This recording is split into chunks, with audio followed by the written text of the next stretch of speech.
हुक्म मन्ये होवे परवान, ता खसमे का महल पायसी।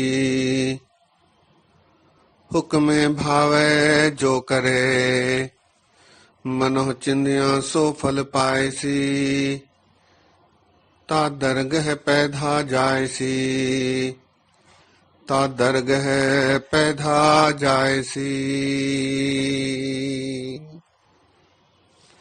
सत्कारयोग सत्संगियो, वाहगुरु जी का खालसा, वाहगुरु जी की फतेह। ये पंक्तियां आशा दीवार की हैं, 15वीं पौड़ी की। इन पंक्तियों में गुरु नानक देव जी महाराज हुक्म को मानने के संबंध में चर्चा कर रहे हैं। हुक्म मन्निए होवे परवान, ता खसमे का महल पायसी। परमात्मा के नियमों का पालन, प्रकृति के नियमों का पालन करने पर खसम अर्थात परमात्मा की खुशियां प्राप्त होती हैं। और परमात्मा के निर्दिष्ट आचरण का परिपालन करने पर मन के इच्छाओं की पूर्ति अपने आप हो जाती है। खसमे भावे जो करे, मनोह चिंदियां सो फल पायसी। और इसका परिणाम ये होता है कि दरगाह में परमात्मा के पास मनुख आदर पूर्वक पहुंचता है। ता दरगह पैधा जायसी। महाराज ने हुक्म मानने के संबंध में ये विचार प्रस्तुत किए हैं।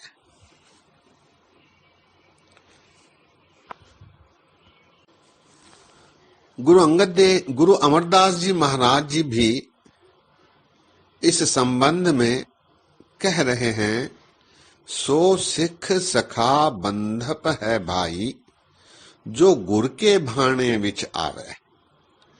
आपने भाणे जो चले भाई, विछुड़ चोटा खावे।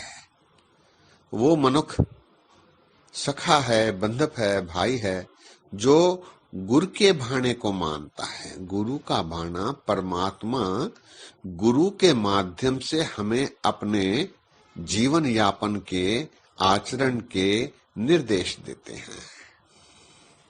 गुरु के भाणे, आपने भाणे जो चले भाई, विछुड़ चोटा खावे।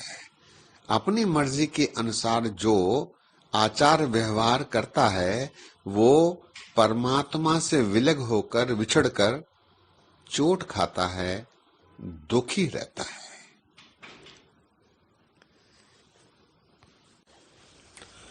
परमात्मा ने सृष्टि ब्रह्मांड की रचना की, उसमें जीव को मनुख का योनि प्रदान किया। मनुख की योनि में इस सृष्टि में परमात्मा ने भेजा है। मनुख का जन्म दुर्लभ है, मानस जन्म दुर्लभ है। होए न बारंबार, ज्यों बन फल पाके भुय गिरे, बहर न लागे डार। कबीरदास जी। मनुष्य का जन्म सर्वश्रेष्ठ क्यों है? क्योंकि इस जन्म में मनुष्य अपने मोक्ष की प्राप्ति के लिए प्रयत्न कर सकता है। मनुष्य अपने ज्ञान के आधार पर, ज्ञान की सहायता से देह का प्रयोग करते हुए मोक्ष की प्राप्ति कर सकता है। ऐसा देवी देवता नहीं कर सकते, ऐसा पशु पक्षी वनस्पति आदि नहीं कर सकते। क्यों? क्योंकि पशु पक्षियों में काया है, देह है, लेकिन ज्ञान नहीं, समझ नहीं। इसीलिए वे परमात्मा की आराधना करने से वंचित हैं। देवता जिनमें ज्ञान का प्रकाश है, लेकिन इस ज्ञान के प्रकाश का उपयोग करने के लिए उनके पास देह नहीं है। इसीलिए वे कहते हैं, इस देही को सिमरह देव। देवता भी परमात्मा प्राप्ति के लिए देह के अभाव में वंचित रहते हैं। मनुष्य ही ऐसा एक जीव है जो परमात्मा की आराधना करने में सक्षम है।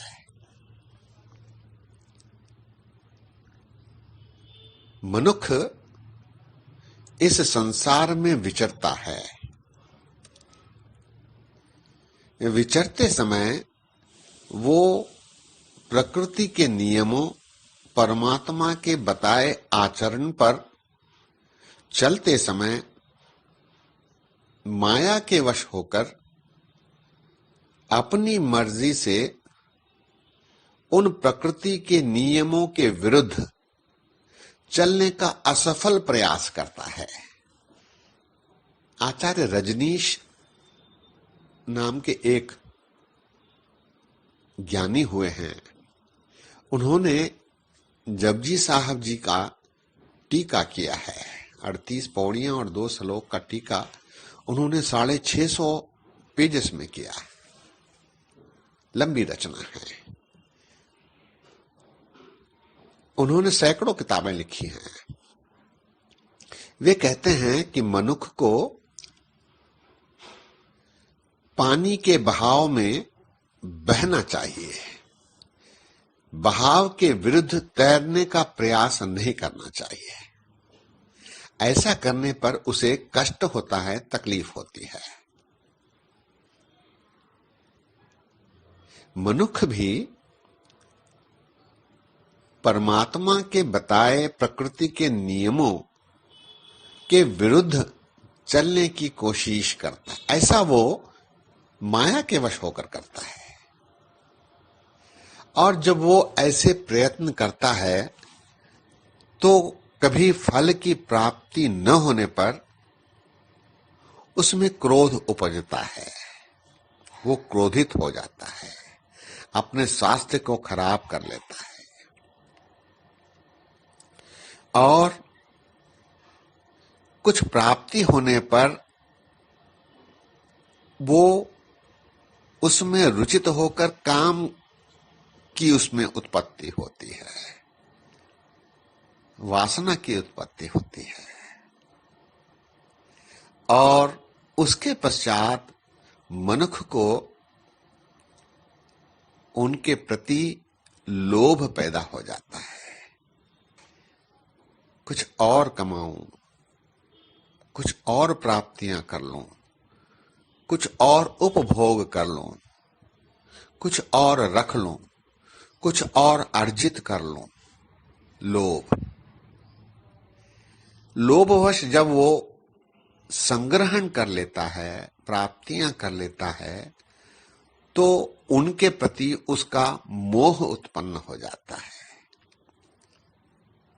शरीर के प्रति, साधनों के प्रति,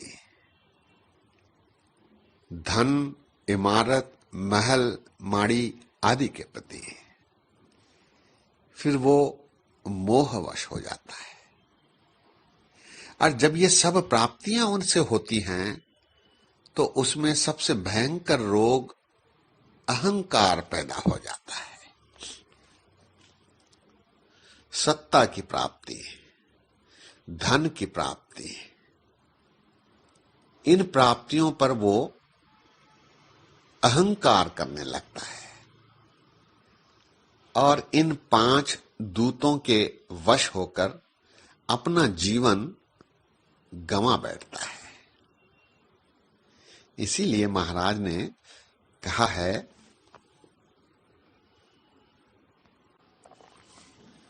हुक्म मन्निय होवे परवान ता खसमै का महल पायसी। गुरबाणी की धुरी इसी पर टिकी है। किव सचियारा होइए किव कूड़े टुट्टे पाल। ये जो झूठ की दीवार है, मोहवश, माया के वश, ये जो मनुष्य कर रहा है, इस झूठ की दीवार को कैसे तोड़ा जाए। किव सचियारा होइए किव कूड़े टुट्टे पाल। महाराज कहते हैं, हुक्म रजाई चलना नानक लिखिया नाल। हुक्म में चलना ही एकमेव मार्ग है मनुष्य को मोक्ष प्राप्ति के लिए। मनुष्य को गुरु नानक देव जी ने दर्शाया है कि आसन लोए लोए भंडार, जो किछ पाया सो एका वार, कर कर वेखै सृजनहार, नानक सचे की साची कार। मनुष्य को ये समझ लेना चाहिए कि परमात्मा ने एक बार में ही उसे वो सब कुछ प्रदान किया है जो उसे प्राप्त होने थे। उससे अधिक और उससे कम की प्राप्तियां असंभव है। आसन लोए लोए भंडार, अपने भंडार से उसने जो किछ पाया सो एकावार, एक ही बार में उसने सब कुछ प्रदान कर दिया है। उससे अधिक और कम की चेष्टा करना मनुष्य की मूर्खता है। ऐसा करके परमात्मा कर कर वेखै सृजनहार, वो हमें निहार रहा है, हमारा निरीक्षण कर रहा है। और महाराज फैसला देते हैं, नानक सच्चे की साची कार। उसने जो किया वही सच है।